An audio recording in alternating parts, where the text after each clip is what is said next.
वसुदेव सुतं देवं कंस चाणूरमर्दनं देवकी परमानंदम कृष्णं वंदे जगद्गुरुम।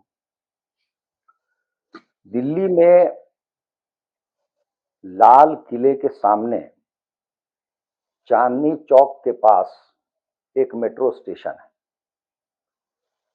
जब वहां पर मेट्रो चलनी शुरू हुई थी तो ये 2011 की बात थी। तो मैं स्वास्थ्य मंत्रालय में था तो लोग कहा करते थे कि भाई वहां जाना बड़ा आसान हो गया है और हम लोग जाके पराठे वाली गली में पराठे खा सकते हैं। तो उत्साहित होकर हम भी चले गए। तो वो एक बार का अनुभव है उस स्टेशन से निकलने का और फिर उसी स्टेशन के माध्यम से वापस लौटने का। तो ये अत्यंत भीड़ भाड़ वाला इलाका है और जैसा कि आपको विदित है, चांदनी चौक ही अपने आप में बहुत ही व्यस्त चौराहा है। इधर लाल किला है, उधर चांदनी चौक है और उसके आगे सघन बाजार है। तो वहां पर 6:52 पर एक विस्फोट होता है, धमाका होता है और वो धमाका इतना भीषण है, उसकी तीव्रता इतनी अधिक है कि लगभग 200-250 मीटर दूर तक जो दुकानें हैं या गाड़ियां हैं उनके शीशे चटक जाते हैं, टूट जाते हैं और आसपास की जो गाड़ियां हैं उनमें बैठे लोग हैं वे मर जाते हैं। और कहा जा रहा है कि अभी तक लगभग 9 या 10 लोग की मृत्यु हो चुकी है और लगभग 20-25 लोग जो हैं वो हताहत हैं। उनको अस्पताल में भर्ती किया गया है, कुछ उनमें गंभीर भी बताए जाते हैं। तो ये जो लोग मारे गए हैं उनमें अधिकतम जो है हिंदू हैं और एक बार फिर वो ऐसा ही लगता है जैसे पहलगांव में धर्म पूछ पूछ कर आतंकियों ने हिंदुओं को मारा था। दिल्ली एक प्रकार से 2014 से अभी तक बिल्कुल निरापद थी। मैं लगातार उस शहर में था, कभी कोई दुर्घटना नहीं घटी। जबकि 80 के दशक से ही दिल्ली में पहले खालिस्तानियों का और 90 के दशक से मुसलमान आतंकियों का निरंतर प्रकोप बना रहा और जो विभिन्न बाजार हैं और उसमें भी उनका जो तरीका होता था, दिवाली या कह लीजिए दशहरे के समय जब हिंदू समाज बाजारों में खरीदारी के लिए बड़ी संख्या में निकलते हैं तो वैसे समय अनेक बम विस्फोट हुए लाजपत नगर में, सरोजिनी नगर में, करोल बाग में और अन्यत्र भी। और ये जो क्रम है 2011-12 तक चला है। इसमें दुर्भाग्य से मेरे एक मित्र थे, अपनी बेटी के साथ करोल बाग में कुछ खरीदने गए थे और उनका पैर का जो निचला हिस्सा है वो बम विस्फोट में उड़ गया। उनको कृत्रिम पैर लगाना पड़ा और तब से लेके आज तक हम दोनों एक दूसरे से परिचित हैं, एक दूसरे को जानते हैं और एक प्रकार से कहिए कि मैं उसके में जो प्रभावित व्यक्ति हैं उनका प्रत्यक्षदर्शी हूँ, उनको मैं जानता हूँ। तो ऐसा दुखद जो है वहाँ पर होता रहा। सबसे जो भीषण जो विस्फोट था वो दिल्ली हाई कोर्ट के गेट पर हुआ था। आज भी उस स्थान को लोग देख सकते हैं, वहाँ पर तब से बहुत कुछ बदल दिया गया है और अनेक वकील मारे गए थे, अनेक अन्य लोग मारे गए थे। तो ये क्रम जो चल रहा था उस पर एक प्रकार से ब्रेक लग गया, इसको रोक दिया और इसके लिए जो वर्तमान सरकार है उसकी जितनी प्रशंसा की जाए कम होगी। और मुझे ऐसा लगता है, वरन अतिशयोक्ति नहीं है, वरन सच है कि आज भारत में जो सरकार है वो संसार में किसी भी सरकार की तुलना में कुछ अधिक ही संवेदनशील और सक्रिय है और किसी दुर्घटना के होने के पहले ही ये सरकार बहुत कुछ रोक देती है। कश्मीर में अवश्य कुछ घटनाएं घटी थी, लेकिन जब भी बड़ी घटना घटी है तो उसका प्रत्युत्तर सरकार ने दिया है और वो बड़ा भीषण प्रत्युत्तर दिया है। नक्सल नक्सल जो क्षेत्र है, प्रभावित क्षेत्र है, उसमें जो हिंसा हो रही थी, उसमें अप्रत्याशित रूप से कमी आई है और पिछले 1 वर्ष से लगातार अमित शाह कहते आ रहे हैं कि मार्च 2026 में हम इसको समाप्त कर दें। लेकिन मुझे लगता है इसी के साथ जो आतंकी तत्व हैं, उन्होंने भी संभवतः इसको एक चुनौती के रूप में लिया हुआ था या लिया हुआ है और वो अपना काम करते आ रहे थे, तैयारी करते आ रहे थे। अभी भी सरकार ने जिस प्रकार से ये घटना जो है संभवतः 27 अक्टूबर की है कि कश्मीर में एक मेडिकल विभाग में काम करने वाला व्यक्ति है, उसकी फोटो जो है सीसीटीवी कैमरे पर आती है और वो जैश-ए मोहम्मद का पोस्टर लगाता हुआ देखा जाता है। तो पुलिस वहां चौकन्नी होती है, कुछ लोग शिकायत भी करते हैं और फिर खोजबीन होती है और उसका नाम आदिल है, वो भी संभवतः डॉक्टर है, डॉक्टर आदिल। वो वहां से भाग निकलता है, भागकर पहुंचता है उत्तर प्रदेश के सहारनपुर में। उसकी गिरफ्तारी कश्मीर की पुलिस, उत्तर प्रदेश की पुलिस की मदद से सहारनपुर में करती है और फिर उसके बाद जो इसके बुने हुए तार हैं एक दूसरे से, उनका कहिए कि भंडाफोड़ होना शुरू होता है। सबसे बड़ा जो उसका केंद्र बताया जाता है वो है फरीदाबाद, जहां एक डॉक्टर के घर में 2900 किलोग्राम, मतलब लगभग 3000 किलोग्राम विस्फोटक की सामग्री मिलती है और कहा जाता है कि इसका यदि सचमुच उपयोग किया जाता तो हजारों में लोग मर जाते। दूसरा, फिर 300 किलो और भी सामग्री मिलती है और फरीदाबाद में जो व्यक्ति पकड़ा जाता है वो भी डॉक्टर है। वहां पर एक अल फलाह करके कोई मेडिकल कॉलेज है या यूनिवर्सिटी है, उसमें ये डॉक्टर पढ़ा रहा है। उसको पकड़ा जाता है तो उसका तार जुड़ता है फिर लखनऊ से। लखनऊ में विस्मयकारी बात यह है कि एक महिला पकड़ी जाती है और उसका नाम है शाहीन शाहिद और यह महिला भी डॉक्टर है। इसके पास से AK-47 जैसे घातक हथियार, विस्फोटक सामग्री, अन्य पदार्थ मिलते हैं। इसकी गिरफ्तारी हो जाती है। फिर एक व्यक्ति पकड़ा जाता है जिसका संबंध तेलंगाना से है, हैदराबाद से। तो आप ये समझिए कि लगभग तेलंगाना, उत्तर प्रदेश, हरियाणा और जम्मू कश्मीर और दिल्ली, इतने राज्यों की पुलिस बिना किसी को कोई जानकारी दिए, हमें और आपको कुछ पता नहीं चल रहा था, लेकिन ये गुप्त कार्य चल रहा था बड़े पैमाने पर और इसमें जो इसके जानकार लोग हैं वो कह रहे हैं कि यदि ये सामग्री प्रयोग में आ जाती तो इसका परिणाम अकल्पनीय होता। इसी के साथ एक जो पूरा का पूरा तंत्र है उसका रहस्योद्घाटन होता है गुजरात में। गुजरात में भी अनेक स्थानों पर छापा मारा जाता है और पता ये चलता है कि इन सारे लोगों के पास रायसिन नाम का एक पदार्थ मिलता है। रायसिन के विषय में कहा जाता है कि ये संभवतः 6000 गुना अधिक प्रभावशाली है साइनाइड के।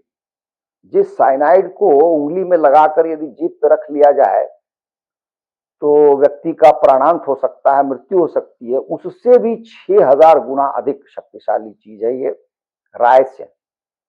और इसका प्रयोग ये लोग ऐसा सोच के कर रहे थे कि भीड़ वाले इलाके में जहां भोज्य पदार्थ आदि होता है, विशेषकर मंदिरों में प्रसाद आदि, उनमें मिलाया जाए और एक साथ हजारों लाखों हो सकता है कि मर जाए। तो ये संभवतः संसार का में यदि ऐसा कुछ होता तो संसार का बहुत बड़ा कहिए कि एक हादसा होता, दुर्घटना होती। तो उसका भांडाफोड़ हुआ।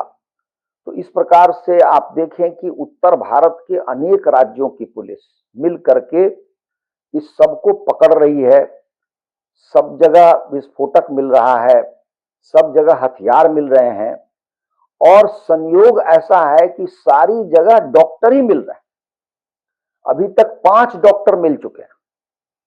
इस विषय पर भी हम बात करेंगे विस्तार से कि डॉक्टर ही क्यों। फिर कहा जाता है कि इसमें कुछ सीए भी हैं। सीए बड़ी पढ़ाई पढ़नी पड़ती है तब जाके कोई सीए करता है।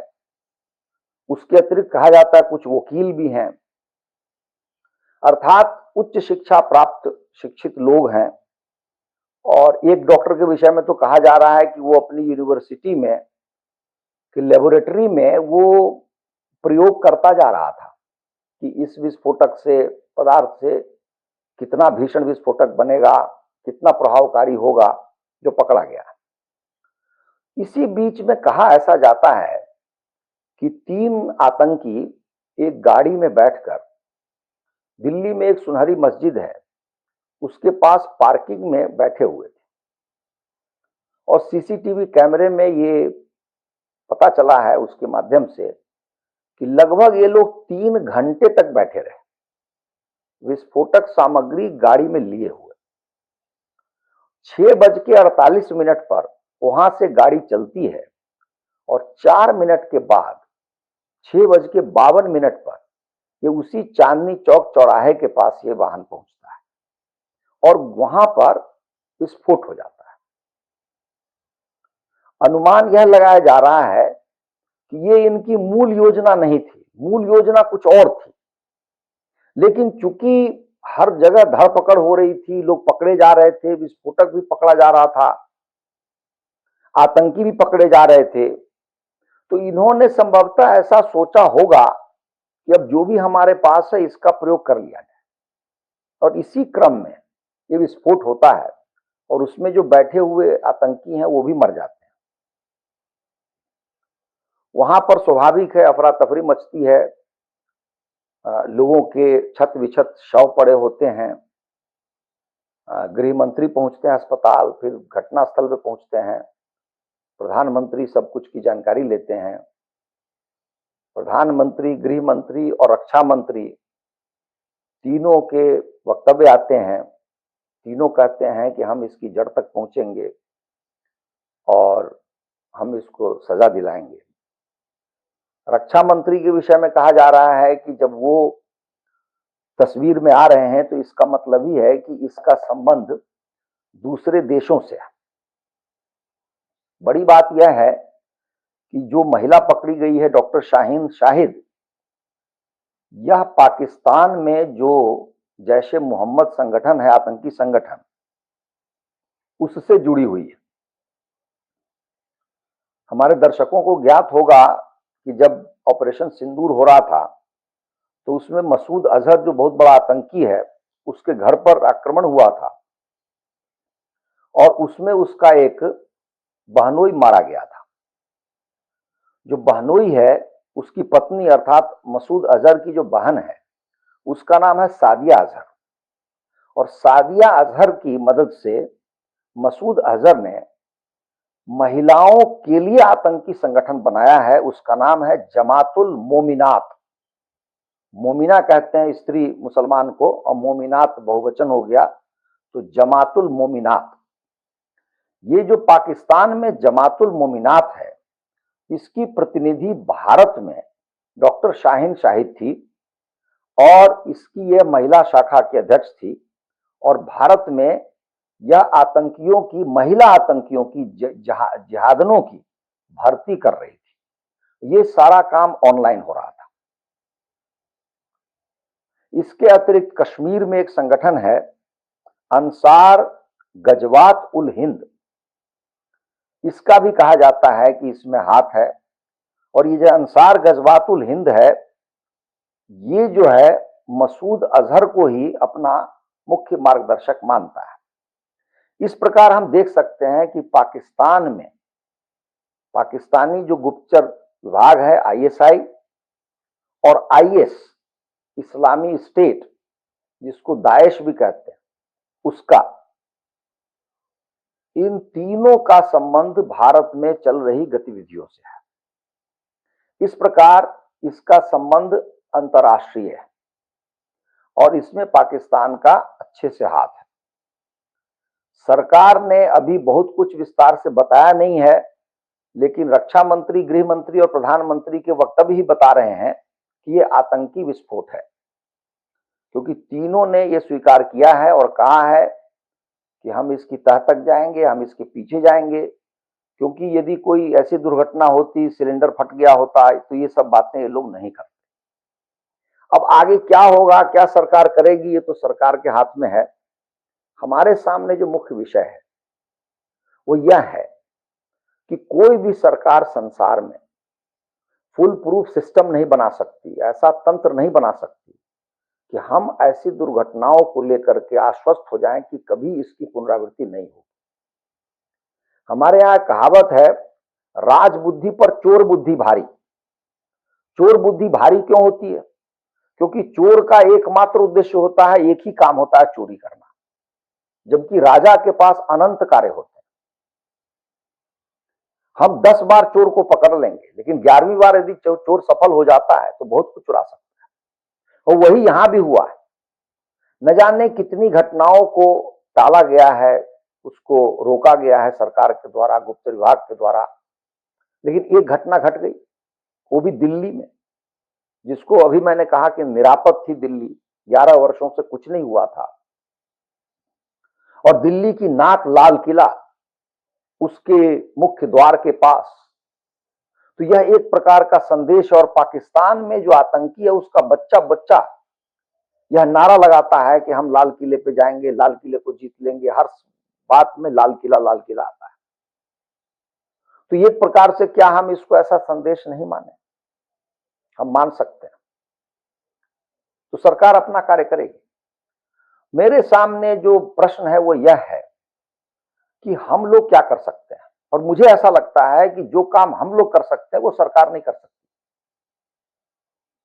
हम लोगों को यह मानना चाहिए कि इस्लाम एक ऐसी चीज है जो आतंक का पर्याय है। और आज भी मैं देख रहा था सोशल मीडिया पर, जितने एक्स मुस्लिम हैं उन सबका एक ही वाक्य था कि जब तक इस्लाम रहेगा तब तक आतंक रहेगा। और इस धारा को लीड कर रही थी तस्लीमा नसरीन, और वो हमेशा यही बात कहती है कि जब तक इस्लाम है आतंक को कोई मिटा नहीं सकता। और ये संयोगवश एक दो भारत के जो मौलवी हैं वो स्वयं स्वीकार करते हैं। आज भी एक मौलवी का मैं देख रहा था ट्विटर पर, वो स्वयं कहते हैं कि कुरान में ऐसा ही लिखा हुआ है। उन्होंने कहा कि कुरान पढ़ने और समझने का मतलब ही है कि हम आतंकी हैं, हमारा काम ही आतंकी है, हम उससे अलग हो ही नहीं सकते, वो स्वीकार करते हैं। तो फिर हमें क्या करना चाहिए?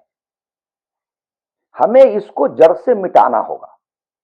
और मैं इस बात को भी मानता हूं कि यह कार्य केवल और केवल भारत कर सकता है। एक मेरे पास अधूरी पुस्तक है, उसमें मैंने इस बात का उल्लेख किया है कि क्यों भारत ही इस्लाम को नष्ट कर सकता है। इसका एकमात्र कारण है कि जितनी बड़ी संख्या में मुसलमानों की उपस्थिति भारत में रही और उनके साथ जो हिंदुओं का संपर्क रहा है, और वो इतने लंबे समय से रहा है कि इतना अनुभव कहीं और संसार में नहीं। यदि हम भारत को, अविभाजित भारत को मान लें, तो बांग्लादेश और पाकिस्तान और भारत के मुसलमानों को जोड़ दें तो आज उनकी संख्या लगभग 65-70 करोड़ बन जाती है। जितनी संख्या मुसलमानों की संसार में किसी देश में नहीं है। सबसे बड़ा देश जो इंडोनेशिया है वो भी 25-26 करोड़ है, पाकिस्तान के बराबर है। उनके संपर्क में हिंदू समाज 8वीं शताब्दी से ही रहा है। हिंदुओं को मालूम है कि ये क्या है, नहीं है। हिंदुओं को कहीं और से जानकारी नहीं लेनी है। दैनंदिन जीवन में हिंदुओं ने सीखा है, समझा है, और इस प्रकार यहीं से इसको नष्ट करने की प्रक्रिया आरंभ हो सकती है। तो हम क्या करें? तो मैं मानता हूं कि सबसे पहला कार्य तो यह है कि हमें आर्थिक बहिष्कार करना चाहिए 100%। कोई भी हिंदू किसी मुसलमान से कुछ न खरीदे और न कुछ उसको बेचे। तो आप देखेंगे कि ये पंगु हो जाएंगे, क्योंकि ये हमारे हिंदुओं के धन पर जीते हैं।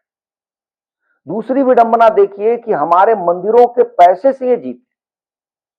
अभी एक समाचार आया है, वो अत्यंत दुखद है हिंदू समाज के लिए। वो है वैष्णो देवी का। वैष्णो देवी मंदिर में 100% लोग जो जाते हैं वो हिंदू होते हैं, क्योंकि देवी की पूजा करने जाते हैं। और उस मंदिर को चारों तरफ से मुसलमानों ने घेरा हुआ है। वहां के होटल, वहां के रहने की व्यवस्था, और सबसे बड़ी बात, खच्चर पर जो चढ़ा के लोगों को ले जाते हैं, वो सारे के सारे मुसलमान हैं। अभी एक रोपवे बनने का प्रस्ताव चल रहा है, लेकिन उसके लिए हड़ताल कर दी थी खच्चर वालों ने, और पता नहीं अभी तक उसका क्या समाधान निकला है, लेकिन संभवतः रोपवे का कार्य रुक गया है। उस वैष्णो देवी के पास इतना चढ़ावा आता है कि बहुत संपत्ति है उसके पास, बहुत पैसा है। पैसे को देखते हुए वैष्णो देवी श्राइन बोर्ड ने एक मेडिकल कॉलेज खोला। उस मेडिकल कॉलेज का नाम ही है वैष्णो देवी मेडिकल कॉलेज, और उस मेडिकल कॉलेज में 50 सीटें हैं। 50 सीटों के लिए पहली बार छात्रों को लिया गया है। 50 छात्रों में से 42 छात्र केवल और केवल मुसलमान हैं। हम और आप कल्पना कर सकते हैं कि ज़कात पे चल रही कोई संस्था या चर्च पे चल रही कोई संस्था, उसमें इस अनुपात में हिंदू जाएंगे?